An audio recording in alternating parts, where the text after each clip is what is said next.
त्रिवेणी घाट की ओर जा रहे हैं इस समय हम। ये त्रिवेणी घाट का रोड है, जो मेन रोड नेशनल हाईवे वहाँ से नीचे को तो उतर के आते हैं नीचे की तरफ। बस पहुँचने वाले त्रिवेणी घाट हम लोग इस समय। आज हमको ले चलेंगे योग नगरी, संत नगरी, महात्माओं की नगरी, आध्यात्मक नगरी ऋषिकेश में। तो यहाँ पर घाटों पे चलते चलते हमें एक महात्मा जी मिल गए हैं। तो उस महात्मा जी से हमने प्रार्थना की है, क्या आप साक्षात्कार देने को तैयार है? तो वो राजी हो गए। तो चलिए आइए साक्षात्कार पर चलते हैं और महात्मा जी से कुछ प्रश्न करते हैं। यहाँ पे हम ऋषिकेश के त्रिवेणी घाट पे खड़े हुए हैं। यहाँ पे हमें एक बाबा जी मिले। तो बाबा अपना नाम बताइए कृपया करके। कमल नयनचारी। तो बाबा जी ये बताइए, ये कब से यहाँ पे है ऋषिकेश में आप? बहुत दिनों से हूँ। तो आप त्रिवेणी घाट पे रहते हैं? हाँ, त्रिवेणी घाट पर। अच्छा, तो यहाँ पे अकेले ही है? हाँ, बहुत महात्मा है। तो कितने वर्ष हो गए तो फिर आप इस संसार में आ गए? काफी समय हो गए ना इस संसार में आ गए। त्रिवेणी घाट पावन भूमि है। यहाँ 3 नदियाँ है। जी जी। ये देव भूमि है। यहाँ से हिमालय शुरू हो जाता है जी। ये भगवान का चरण श्री नारायण मुकुट है जी। ये पूरे एकदम तीर्थों का जो है सबसे बड़ा रीढ़ है। हाँ, ये कुंभ नगरी भी है। जी जी। हाँ, यहाँ से 30 किलोमीटर के दूर पर हर की पौड़ी हरिद्वार है जी। जहाँ कुंभ लगता है। अपना जो भारतवर्ष में 4 कुंभ है उसमें एक कुंभ जो है गंगा किनारे हरिद्वार में लगता है। हरिद्वार ऋषिकेश एक ही है। ऋषिकेश जो है 4 धाम का यात्रा उत्तराखंड का शुरू हो जाता है। अच्छा, बद्रीनाथ, केदारनाथ, गंगोत्री, जमुत्री, ये 4 धाम जो है हिमालय में है। यहाँ से ही शुरू होता है, ऋषिकेश से ही। पैदल जाओ या बस द्वारा यहीं से शुरू होता है। पावन नगरी है। त्रिवेणी धाम जो है, त्रिवेणी घाट है, ये प्राचीन घाट है। आज से नहीं, प्राचीन घाट है। यहाँ परमात्मा आए थे, भगवान आए थे, स्नान किए थे। भगवान कृष्ण आए थे यहाँ परम थे, वो भी स्नान किए थे। हाँ, साधु महात्माओं का, संतों का बहुत बड़ा। अच्छा, ये बाबा ये बताइए, जो ऋषिकेश है, ये जो तीर्थ स्थान है, ये हजारों वर्षों से है? हाँ, ये जब से गंगा आई है जब से है। जब से इनका कहना है कि जब से गंगा की तो उत्पत्ति हुई है, गंगा मैया की, तब से ऋषिकेश जो है ना, तभी से इनका जो है ना यहाँ पर जो भी तीर्थ स्थान भगवान है, ऋषिकेश भगवान है। तो उन्हीं के नाम से ऋषिकेश भगवान को, ऋषिकेश जगह को जो यहाँ पे ऋषिकेश बोला जाता है। तो बाबा ये बताइए कि जो हरिद्वार में जो 12 वर्ष बाद जो कुंभ मेला होता है जी, ये पूर्ण कुंभ मेला है या फिर अर्ध है? ये नहीं है, पूर्ण है। पूर्ण है। हाँ। ये 12 वर्ष में एक बार होता है? हाँ, 2010 में हुआ था और 2021 में हुआ। जी जी। 12 वर्ष पक्के पर हुआ ये।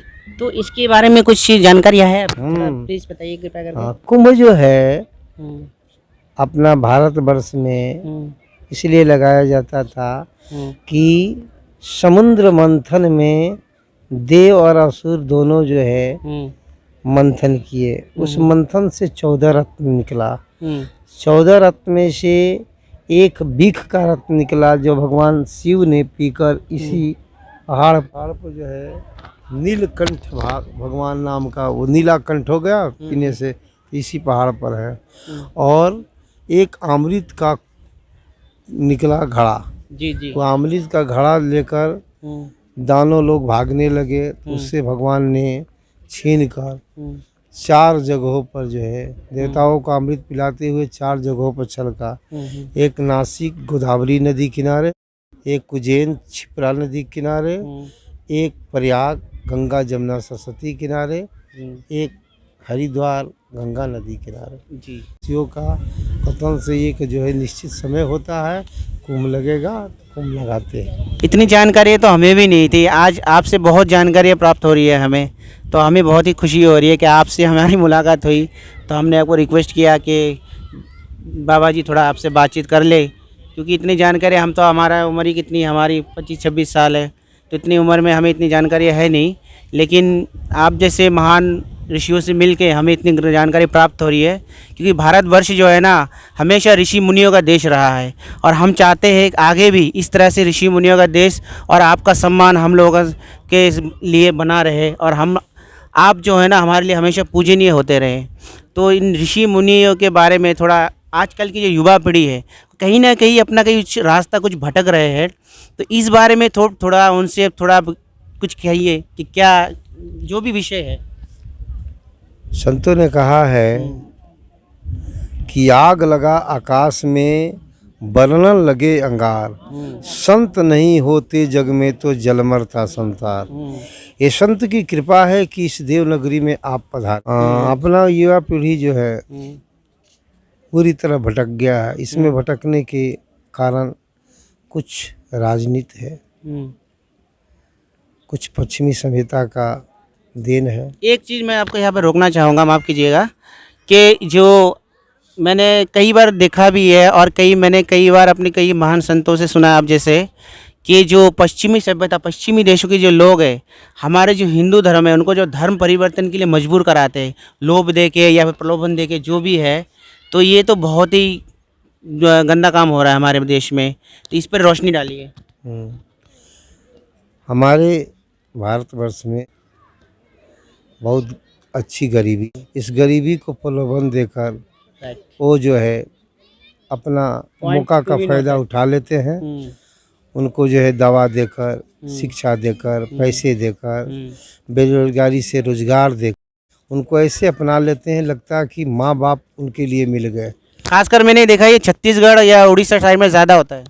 जहाँ गरीबी है, जिस प्रांत में विशेष गरीबी है, उस पर ज़्यादा अटैक, और जिस तरह से अटैक किया जाता है उस तरह से अटैक करते हैं। छुप कर उन पर अटैक करके वो अपने धर्मों को अपनाने के लिए हावी है। और मेन मान अशिक्षा की कमी, ये भी एक बहुत बड़ा फैक्टर है, क्योंकि उनके अंदर उतना ज्ञान नहीं होता, नहीं है, शिक्षा का अभाव होता है। वो सोचते हैं लोभ मिल रहा है, हमें क्या धर्म से, हमें तो पैसे से मतलब है, चलिए कोई बात नहीं। लेकिन ऐसे ऐसे महान हमारे संत आए हैं, उन्होंने जो है ना धर्म से दोबारा हिंदू धर्म में उनको लाए हैं, मतलब ज्ञान से, वो जो भी पाठ पढ़ा के लाए हैं। मैंने ऐसे देखा है, बहुत सारे ऐसे लोग हैं। अपने सनातन का बीज पूरे हिंदुस्तान में है। ऐसा नहीं कि हिंदू अन्य धर्मों को अपनाकर हिंदू नहीं है, मगर वो ऐसे न गरीबी तत्वों पर फंस कर दूसरे धर्म को अपना लेते हैं। जी। नहीं तो सारे सनातन हैं और सारे हिंदू हैं। उनसे पूछा जाए कि तुम्हारे वंशज कहाँ से आए हैं तो बता देंगे बिल्कुल। हो सकता है इस पीढ़ी से अगले पीढ़ी से वो बन के धर्मों को अपना लिए, मगर वो धर्म जो है अपने सनातन से जुड़े हैं। इसमें संतों ने बहुत प्रयास करके उस कदमों से निकालने का कोशिश कर। इसीलिए तो कुंभ लग रहा है ना, कुंभ है, यज्ञ है, भागवत है, कथा है, तरह तरह के जो है आयोजन करके संतों ने उनको खींचने का प्रयास करते हैं। जी जी जी जी जी। जो भटक रहा है ना उसको किसने का करते हैं।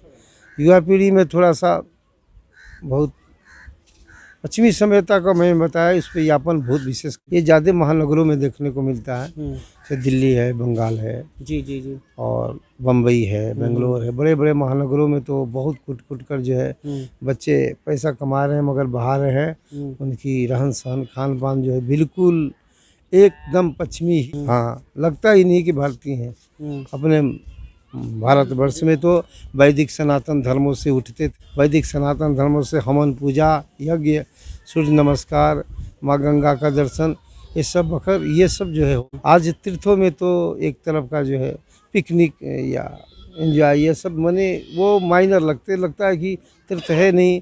कैसे पहनना चाहिए, कैसे चलना चाहिए। जैसे माफ़ कीजिएगा, पिकनिक की बात आई, जैसे पिकनिक की बात आई तो मेरे मन में प्रश्न आया है कि जैसे आज की युवा पीढ़ी, जैसे कि कोई हमारे जो हिंदू धर्म में जो त्यौहार होते हैं, जो उत्सव होते हैं हमारे, जैसे कि होली मान लीजिए, होली में देखते हैं आप किस तरह से लोग होली मनाते हैं। लेकिन जहाँ तक मैं जब छोटा था तो हमारे माता पिता ने कहा था होली का मतलब है सबसे पहले माता पिता को अबीर लगा के उनके चरण छुओ, फिर गुरु के चरण छुओ, जो एक प्रथा उन्होंने सिखाया था। लेकिन आज कहीं ना कहीं वो नज़र नहीं आता मुझे। ये प्रथा बताया ना कि पश्चिमी संस्कृति ने इन लोगों को कुट कुट के भर। आज का मीडिया जैसे मोबाइल हुआ, ये जितने दूरसंचारों ने उन लोगों के मस्तिष्क को ऐसा कर दिया ना कि भगवान है। भगवान को उन लोगों ने नहीं माना। एक गंगा है, गंगा स्नान करने आते हैं, मगर गंगा को वो प्रत्यक्ष रूप से देखे नहीं, ना उसको प्रणाम किया। देखो बताता हूँ, भगवान का मार से पूरी दुनिया कांप जाती है। अभी देखो जो ये गौरी कुंड है ना, बद्री केदारनाथ के रास्ते में, वहाँ जाते थे लोग तो साष्टांग दंडवत करते हैं ऋषि महर्षि। यहाँ के लोग जो है नंगे प्रदर्शन करते हैं। केदारनाथ में 2013 में ऐसा खंगारा कि 5 लाख आदमी को नापाता कर दिया, मानो कंकाल बना दिया। केदारनाथ पर केस करो सुप्रीम कोर्ट में जाकर कि हमारे पिताजी के मार दिए हमारे दादा। भगवान को आप कुछ नहीं कर सकते। लेकिन मैं कल से देख रहा हूँ, कल सुबह से मैं कल सुबह से यहाँ पे ऋषिकेश में हूँ। मैं ऋषिकेश हुआ स्टार्टिंग पॉइंट से लेकर अब त्रिवेणी घाट तक पहुँचा हूँ। लेकिन मैंने कुछ यहाँ पर जो है ना कुछ इस तरह से मतलब जो आप केदारनाथ वाली बात पॉइंट बताए थे, यही पॉइंट मैंने नोट किया है। तो फिर मैंने कहा ऐसे पावन स्थानों पे तो इस तरह के कपड़े शोभा नहीं देता, तो इस पर आप रोशनी डालिए। ऐसा है ना, कल्चर का प्रभाव जो है, संत की कृपा, भगवान की कृपा होगी तभी बदल सकता है। आप हमारे बस की चीज़ नहीं है, उनकी कृपा होगी तभी बदलेगा। ये अपने सरकार को चाहिए। सरकार तो चाह जाएगी जब एक दिन में नोट बंद कर सकती है, कोरोना पर इतने कर्कश कर सकती है, तो क्या इस पर नहीं कर सकती है क्या? मैं तो एक बार सोचा था कि 6 क्लास से ही शिक्षा भारतवर्ष के जो पितामह हैं उच्च कोटि का, उनको 6 क्लास मने अध्यात्म से लेकर रोजगार की देनी चाहिए। 6 क्लास के लड़का को ईंट भी जोड़ना सिखाना चाहिए, मोमबत्ती बनाना सिखाना चाहिए, वैज्ञानिक तौर पर सिखाना चाहिए, अगरबत्ती मने अच्छे आधुनिक 2 घंटे के क्लास करना चाहिए कि युवा पीढ़ी 10 तक होकर वो स्वावलंबी हो जाए। ऐसा नहीं कि भटकना पड़े। रोजगार तो भाई है नहीं, नौकरी तो है नहीं, किस कष्टों से कैसे कैसे लोग जी रहे हैं, भारतीय तो कहना नहीं है। तो इसलिए रोजगार के साथ शिक्षा भी देनी चाहिए। और अध्यात्म शिक्षा तो 1 घंटा 2 घंटा बिल्कुल जो है 6 क्लास से शुरू हो जाना चाहिए। हर ये चाहेगा कौन? पितामह चाहेगा, जो उच्च कोटि का है, राष्ट्रपिता चाह जाएंगे तो इसको लागू तुरंत कर सकते हैं। वो तुरंत ऐलान किए लागू हो जाएगा। और नीचे की बस की चीज़ नहीं है। संत को तो पूरा लगे हैं, संत लोग तो एकदम नीच से लेकर ऊंच पीढ़ी तक लगे हुए हैं भगवान की कृपा से। आइए तो एक बार परम वै भवन्ये तुम्हें तत्स्वराष्ट्रम समर्था भवत्वा से साथे विषम। भारत माता को एक बार ऊंचा करके रहेंगे, परम वैभव पर बैठा कर रहेंगे। संतों ने भारत माता का स्वप्न देखे हैं संत कि परम वैभव पर परम वै भवन्ये तुम्हें तत्स्वराष्ट्रम समर्था भवत्वा से साथे विषम। भारत माता को परम वैभव पर बैठा कर रहेंगे। संत की कृपा है कि आप सभी यहाँ आए हैं इस कुंभ में। कुंभ जो है संतों की कृपा से लगा है, नहीं तो ये सब भूल गए हैं। पश्चिमी संस्कृति जो है, युवा पीढ़ी ही आगे का भविष्य है। इस भारत का स्वलंब है, इस भारत का स्तंभ है। युवा पीढ़ी ही बिगड़ गया तो देश बिगड़ गया, सनातन बिगड़ गया। मैं एक बचपन में गीत गाता था कि तुम जाग जाग जाग नौजवान जाग रे, तू सो गया तो देश का सुहाग लुट गया, खिली वसुंधरा का शेष नाग सो गया। अब त्याग त्याग त्याग आलस नींद त्याग रे, तू जाग जाग जाग नौजवान जाग रे। बाकी आज के नौजवान सो गए हैं, नींद से सोए हैं, ऐसे सोए उनको पता ही नहीं है कि भारत के संस्कृति में कितने धरोहर है। हमारे ऋषि मुनियों ने इस भारतवर्ष का पूरे प्रकाष्ठ वैदिक मंत्र को बचाया है, सब भूल गए हैं। बहुत बढ़िया, बहुत बढ़िया। तो बाबा जी चलते चलते ये इतना ज्ञान तो मेरी इस 25 वर्ष की उम्र तक नहीं प्राप्त कर पाया मैं, जितना मैंने आपसे इस 10 मिनट या 15 मिनट किए प्रश्न किए उसमें प्राप्त हुआ है। तो इसके लिए आपका बहुत बहुत धन्यवाद। मैं तो ये कहूँगा कि आप जो है सतयुगी आत्मा है। धन्यवाद, बहुत बहुत धन्यवाद। सतयुगी आत्मा नहीं होंगे, कलयुगी आत्मा होते हैं। ये तो श्रेय मैं अपने माता पिता को दूंगा क्योंकि मुझे ऐसा ही उन्होंने जो है ना संस्कार दिया है। कलयुगी आत्मा होते हैं तो आप जो है गुरुजी से ऐसा वीडियो के माध्यम से ये जन संचार में भेजते ही नहीं। जी। मगर आप जो है इसके खोजने के चक्कर में मैं चाहता हूँ कि आजकल की युवा पीढ़ी भी इन्हीं की जो इन्होंने कहा है इनके मार्गदर्शन पर चले और हमारे इस भारत को स्वच्छ तो है ही है और स्वच्छ बनाए हमारे भारत देश को, और जो भी ज्ञान से और किसी मतलब आध्यात्मिक चीज़ों से जुड़े। तो इसी के साथ ही मैं इस वीडियो को ख़त्म करना चाहूँगा और आपकी प्रणाम और धन्यवाद करना चाहूँगा।